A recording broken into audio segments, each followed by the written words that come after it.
So another option that I was thinking about is rather than creating polling samples in the moment, could they be set up ahead of time? And the answer is yes.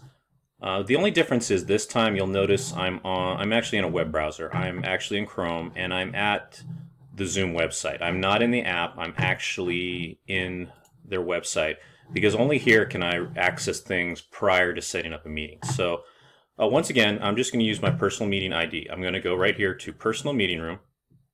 And so this is the meeting room I always use. It's the same login and meeting ID number. It never changes, and the same passcode. So kids are always just going to this room. Now, if you go to the bottom, any polls that you've already created will be listed here at the very bottom of the page, and you can add new polls. And so my suggestion would be maybe you want to set up just some generic questions that can be used in any situation that just come up. So maybe instead of giving it a specific title, I'll just make this anonymous and call it multiple choice. And here I'll put select the best answer to the question.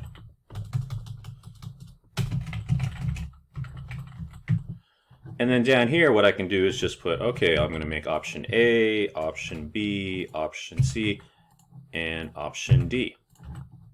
And then save it. So now, anytime I open up my personal meeting room, when I go to polls, these will be ready to go. And by keeping it generic, I can use it for a lot of situations. We've talked a lot about keeping, not just the academic side of things in our heads, but also just keeping a connection with the kids. So maybe I enter a poll as maybe their moods. So maybe I call this one how they're feeling. And so I might type in, what's your mood today? Hey. And then down here I can just type in doing great, not so good, and just type in a bunch of options. But the moment I hit save, that'll get added to my list of polls down here.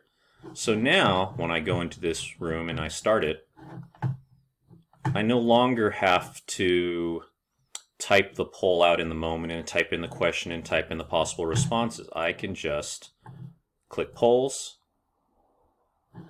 I can pick which of my polls I want to do, and it's ready to go. And because they're generic, I can reuse them. So if it's multiple choice, they vote A, B, C, or D, and then maybe I throw at them another multiple choice question, and I can reuse the poll. All the old information will be reset, and they vote again. And so maybe you have in your arsenal of different polls multiple choice, or true and false, or like I said, the one about how they're feeling that day, but just ready to go polls so you don't lose the flow of the class and they're just there all the time. All right? Okay, so then one more video what we're going to talk about is what if you don't use your own personal meeting room all the time? What if you have different scheduled meetings for different classes? And we'll talk about that next.